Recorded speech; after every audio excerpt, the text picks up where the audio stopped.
Try my version of carioca with fillings. Ang sarap! And I'm Fanny from Fanny's Cookery. Ayan, bali 450 grams kasaba filled na ito mga preni ha. At ilaga ang kasaba sa 2 cups of water. I-mash natin until smooth. Then mag-add tayo ng 1/2 cup of brown sugar. Buksan ang init sa mababa lang. Haluin at lutuin until the sugar dissolves.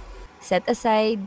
In a bowl, combine 3 cups of glutinous rice flour and 1 cup rice flour. Then mag-add tayo ng 1 3/4 cup to 2 cups of water. Kailangan hindi masyadong malabsa, kagaya nito oh.